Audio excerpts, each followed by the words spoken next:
Westworld then. It is done. It is dusted. Season 1 is in the can, and Season 2, I guess, is 2 years away, they said? 2018? It'll be 2018 when Westworld Season 2 airs. Now, lads, I'm going to throw this out here. I don't think they should do a Season 2. I got the feeling from the finale that had they not been renewed, that they had written the finale in such a way that it would also serve as a series finale. Yeah, absolutely, because I just feel like it's not in the spirit of what this show was to then do, wait, here's Season 2 and it's all about the war with the robots now. Well, that's kind of what Westworld is, though. I mean, the actual property before the show was created. That's what Westworld is about. Sure, but this really felt like it was all about the journey. You could tell from episode 1 what the ultimate, how they got there, sure, and there was some twists and turns and some weirdness. But you knew that that's where it was going, but they had 10 very slowly paced episodes where they just kind of danced around it and kind of sucked you in and all that stuff. Well, that's why I've seen a lot of people refer to Season 1 as like a prologue of sorts, where it is just putting all the pieces in place to actually tell the main story, if you will. 10-hour prologue. I'm not remotely interested in Season 2 being Terminator, Even the action in the finale was that was about the maximum amount of shootouts I want to see in this show. Like that was my limit. All right. Yeah. The action in the finale I thought was nearly very like Paul Verhoeven-esque. There was one where that one person got like a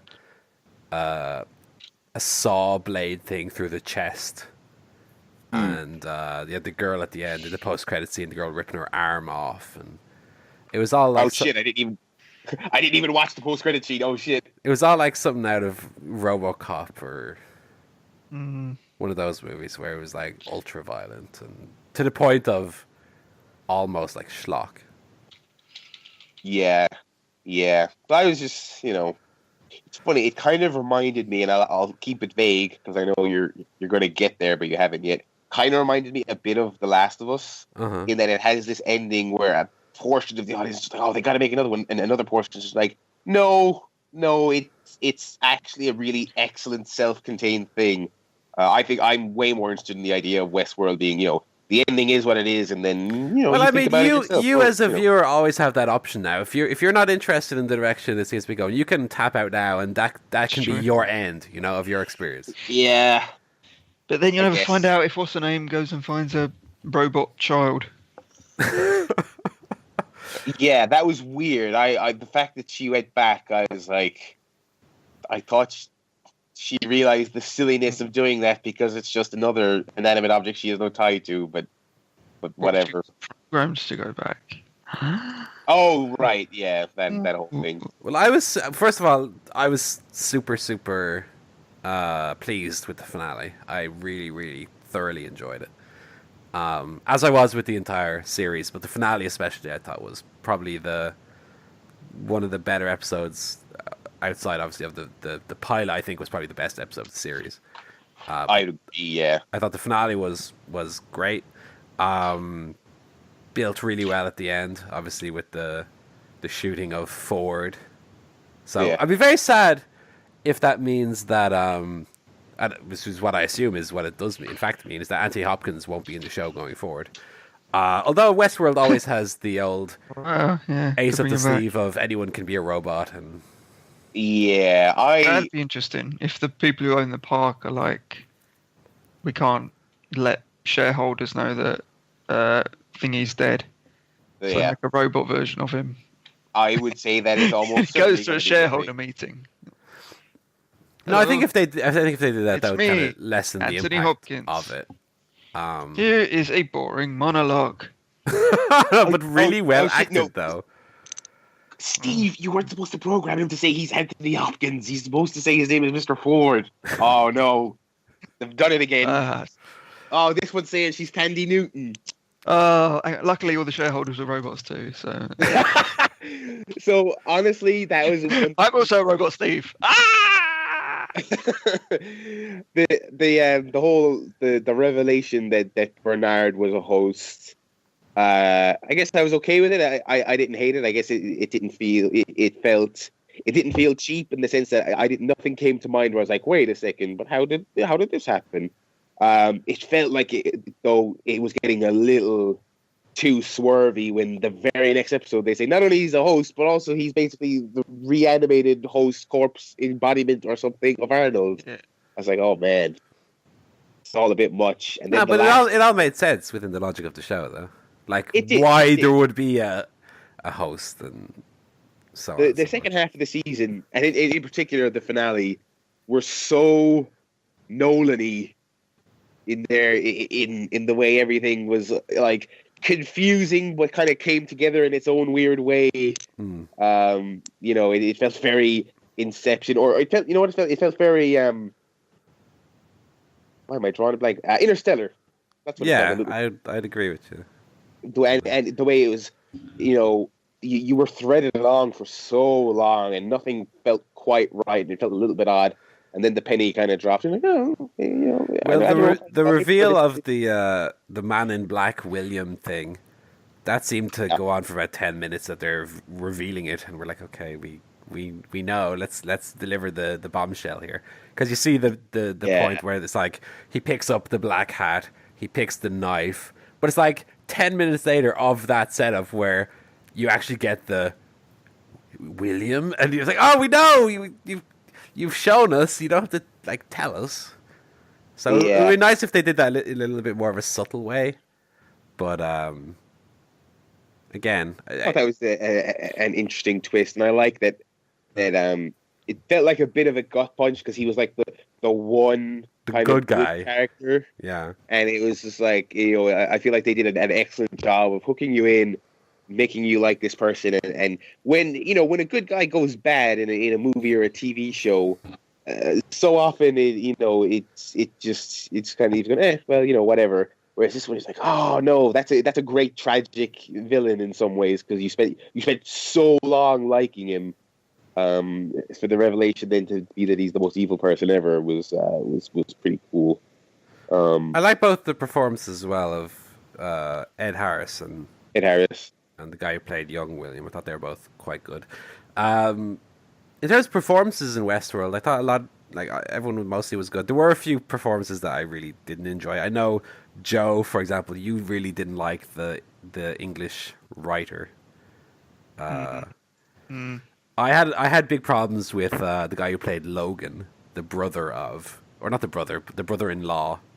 of William.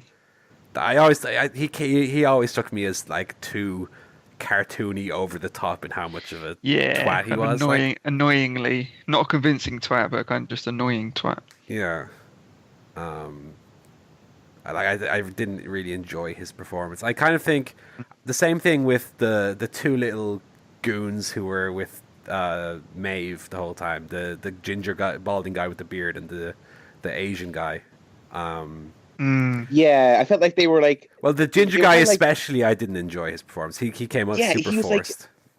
A bad attempt at comic relief, was it? I didn't really dig those characters at all. Also, the fact that they were going along with Maeve was... I actually forgot what she had over them. Did she have something on them?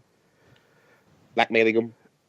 Well, it was hinted that a lot of these people working in that department were having sex with the robots when they were out. I vaguely recall that's what it was, but at a certain point I was like, this is fucking mental. Well, the point anyway was that it was scripted. That it was on programmed dinner anyway. So the point was, I keep forgetting that. Yeah, I was even thinking, were those characters hosts themselves, and it was all just part of a storyline? Well, the Asian guy did feign oh shit, am I a robot? That's one thing I do like actually about the show, is that I think you made reference to that stuff. Oh, it was all a dream and so on. But I do like where in the show you're never fully certain what is real and what is a narrative. Yeah. For example, with the scene where Teddy and Dolores were lying on the the beach, and then it pans out, and it's just a demonstration of Ford's new narrative. Yeah, Super clever, you know.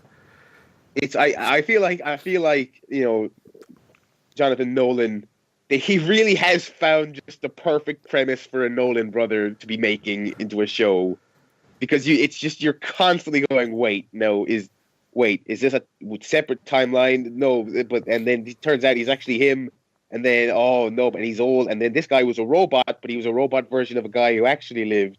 Oh, it's great, and that sounds like a diss, but I feel like it made for really kind of for a 90-minute finale. It was kind of hard to take your eyes off of it. I did like the explanation of the maze, because that's one thing I was kind of setting myself up to be disappointed by, was the maze. That was almost a very, like, such a conceptual idea, like how do you actually put it in practice? But then the way they explained it, of the maze is a way of the maze was inside you all along. You were the maze. Fucking hell. Scarecrow, you always had a brain. Fuck off. No, I really liked the explanation of the maze, that it was that the hosts had to almost become self-aware, was the point. The voice in their head, once they realized the voice in their head was themselves, and that they had to go on this journey to come to that realization. I kind of was happy with that as an explanation. It wasn't one of these, like, I think a lot of people who weren't happy with the earlier episodes, because they were just leading to more and more questions. I think this was one that actually had for me at least, a satisfactory explanation. Yeah, I think this may have put to bed a lot of the Lost comparisons, because really the only question from the early episodes that remains now is the question of, is Arnold still alive in some capacity, or did he upload it? I mean, I'm getting the vibe it's going to be he uploaded his consciousness before he died or some shit. I'm feeling like that is still up in the air. But other than that, like the maze, the who is, the Ed Harris character, blah blah blah, all these various endless questions. I feel like the vast majority of them were, who is Wyatt? That was another one. That was a good little twist as well. I quite enjoyed that. Yeah, they were. It was all pretty much answered. So it's not going to be, mercifully, because as I feel like obviously there is going to be a season 2. So I'd rather there wasn't. But if they're going to do it, I'm glad they answered a bunch of questions. Because if it was going to be another season of just never answering anything and adding to the never-ending question pile, I was going to be like, all right. I mean, there were some threads that were left dangling. That we'll hopefully come back to in season 2, but there weren't, like, as you say, those main ones were all pretty much attended to.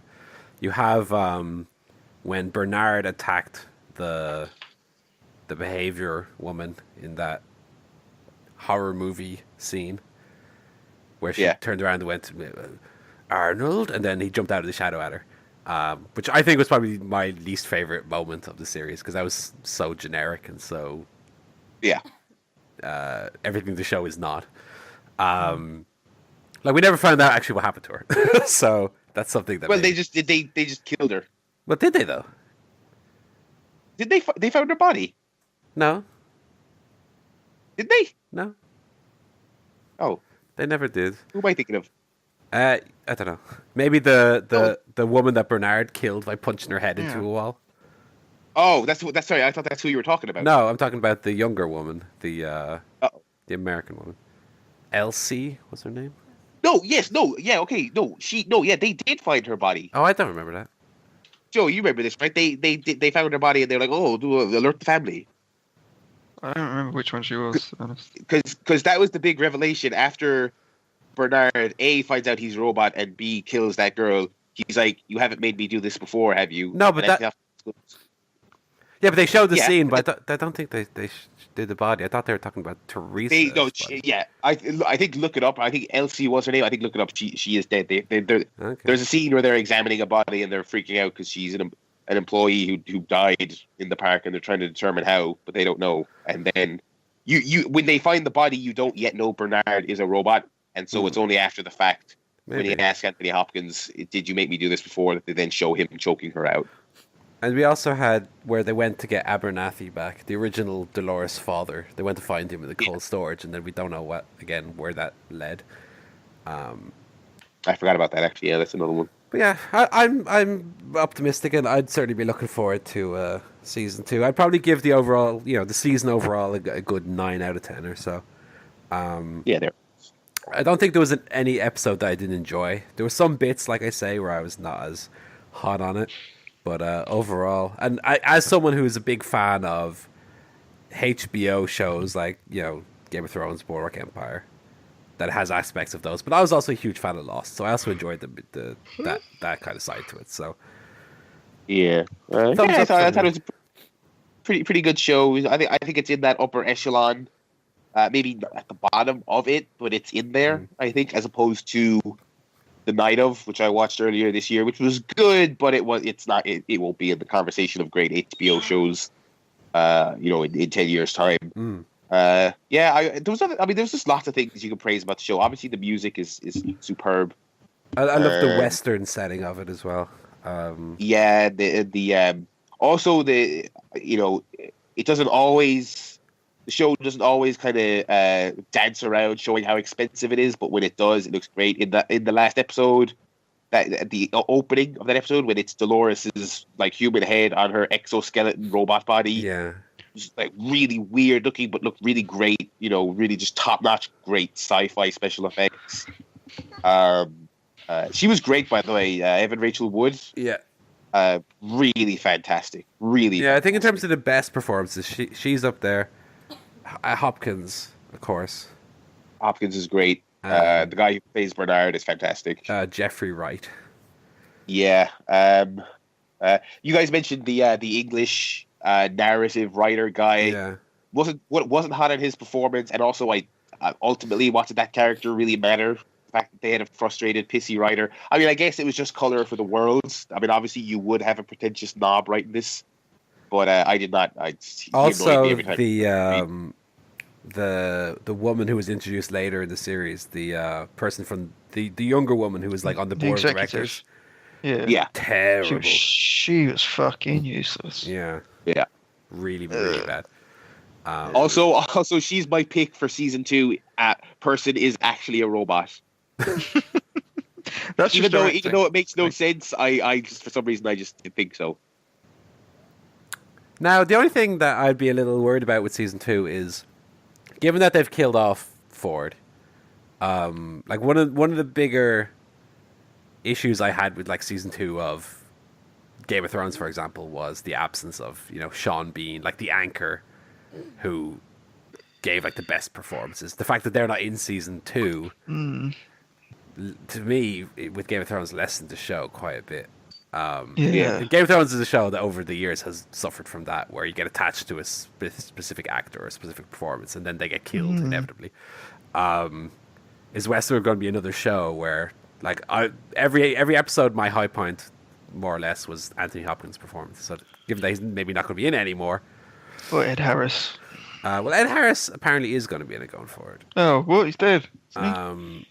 No, they didn't. Was he just injured?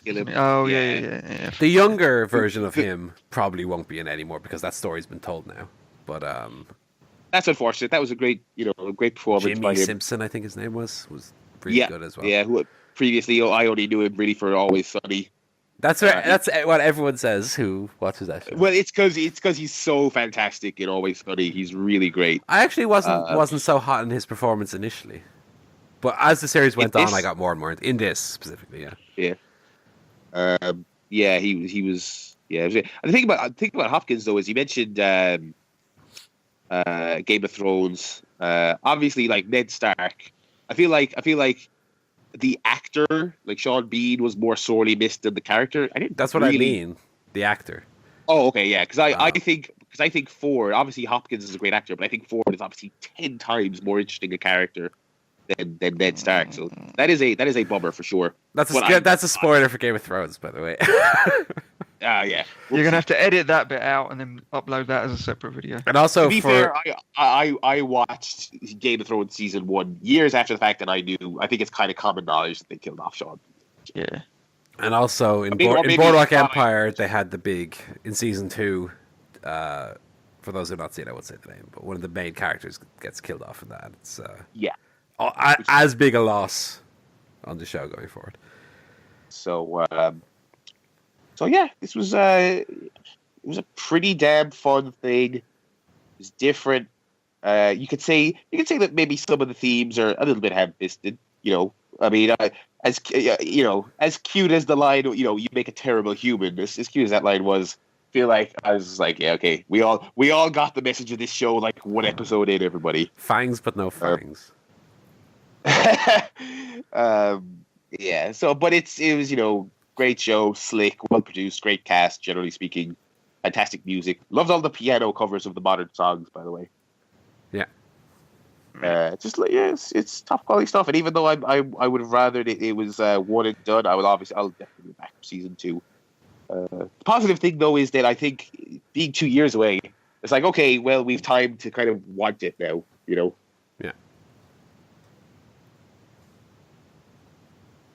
So that's Westworld.